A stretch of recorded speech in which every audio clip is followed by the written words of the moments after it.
There's two kinds of technologies. The loud ones everyone's talking about, and the quiet ones. So let me ask you this question. Is digital biology our secret superpower?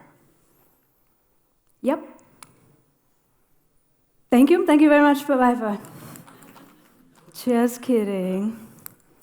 So, I'm a Bio-Futurist, and I know what you're thinking. That's one hell of a wacky job title. I hear you. It just means that I'm a synthetic biologist trying to help others understand how biotech is shaping our lives. So now I invite you to join my world so we can go on this quest together.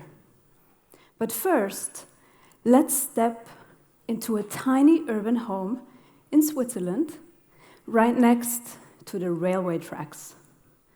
And there in the corner is a 7-year-old half-orphan girl reading science fiction.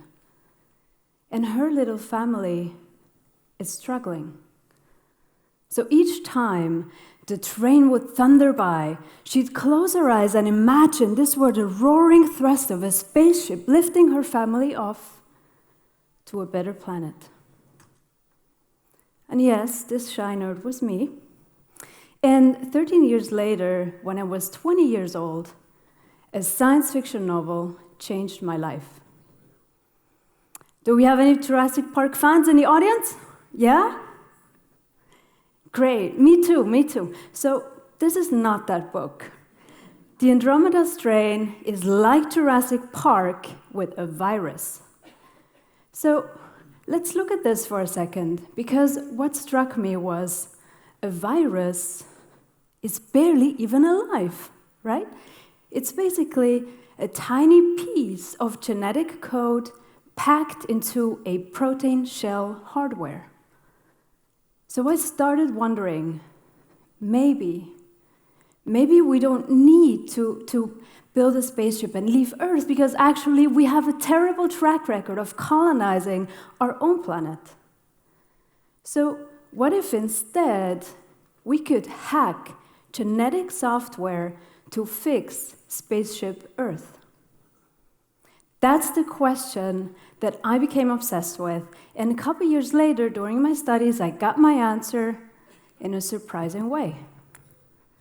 At the NASA Ames Research Center in Palo Alto, California, I learned in a workshop that we can genetically engineer microorganisms to enable long-term space exploration, but also to make Earth more sustainable. So remember, I was just a Swiss kid, and I got to go to NASA. That was really exciting, but that was the moment when my dream turned from science fiction into actual science. So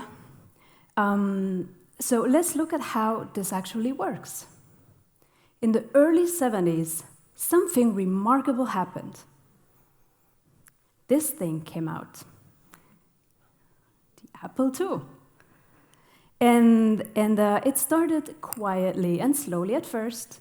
And then in the 90s, when I grew up, there came the Tamagotchis and crappy dial-up internet.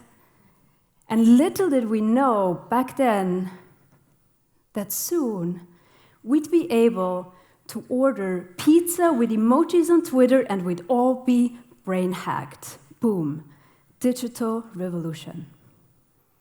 But the best time, my friends, is right now, and we all get to be part of it, because it's as exciting in synthetic biology right now as it was in the computer industry back then.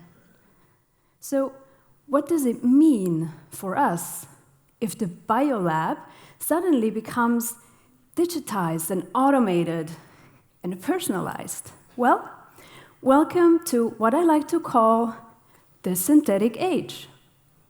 It's an era where artists can recreate the faces of complete strangers from nothing but DNA samples found in the street. You might want to check if your face is hanging there. Or imagine little wearable biofactories that could power your phone as you walk. And algorithms designing chairs inspired by bone structures. That's astounding stuff, right? But what's the most astounding thing is this stuff is accelerating exponentially fast. Now, if you don't believe me, let me show you how we went from the first genome sequencer like this to a handheld sequencer like this, which we can use in space. It's pretty unbelievable, right? And it cost us over $2.5 billion and took almost 15 years to sequence the first full human genome. Now, we can do it for $1,000 in less than 2 days. That's 3 times faster than Moore's law.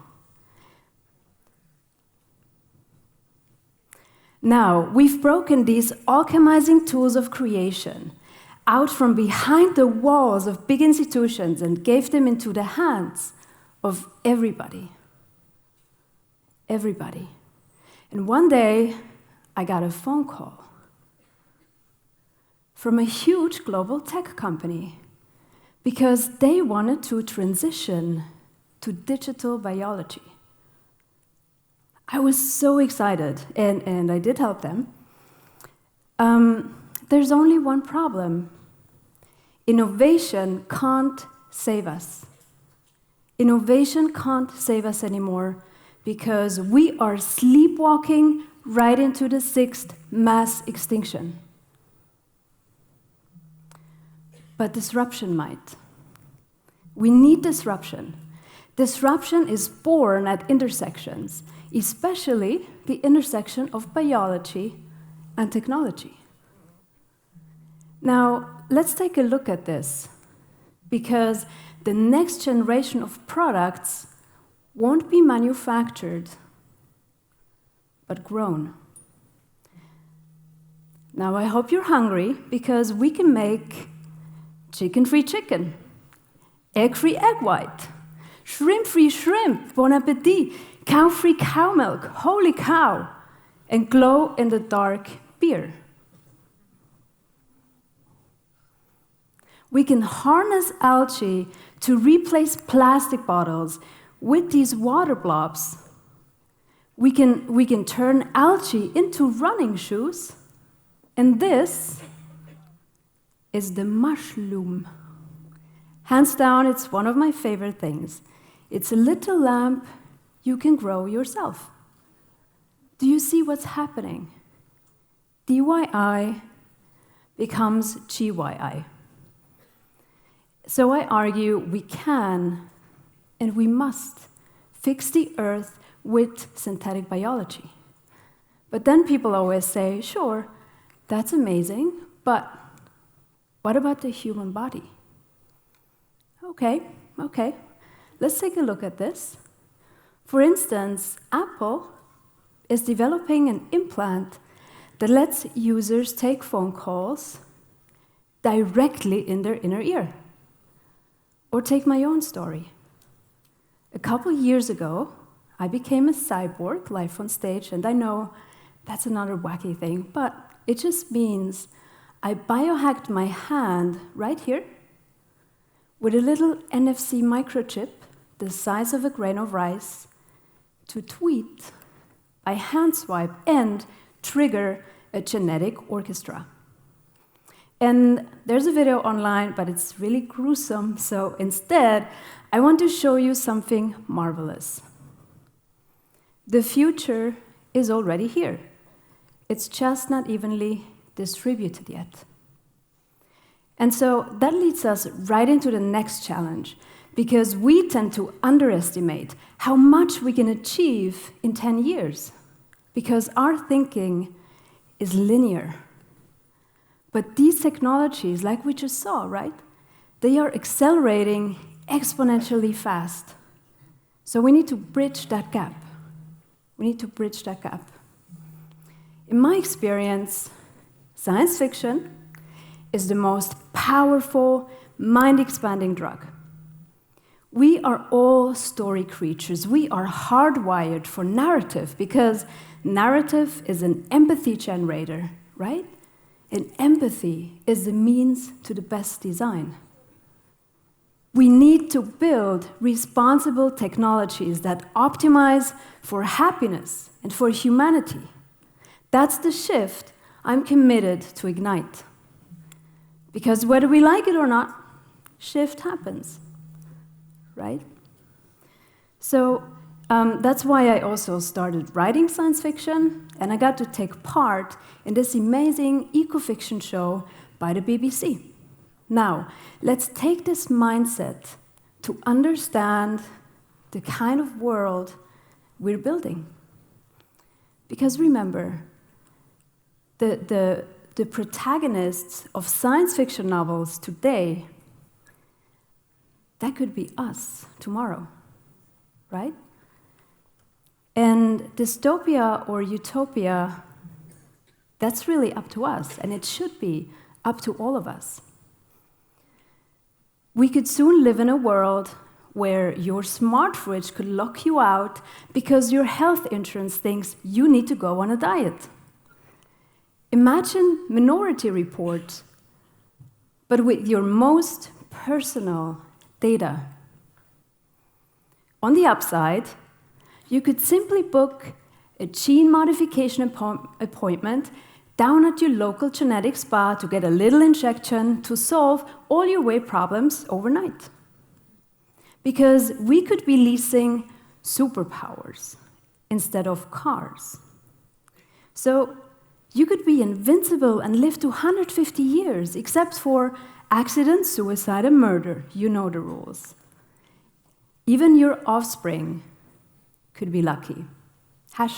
#blessed. A bit further into the future, we could have a whole app store for the genome of our unborn children. You could get a catalog of genetically encoded personality traits, and then you'd apply some filters, sit back and relax while you watch the avatars of your child grow up.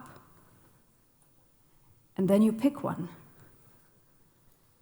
And after that, all you have to do is download the blueprint of your perfect designer baby into the artificial womb in your living room for incubation, and bing, your your child is ready. Ready for a brave new world.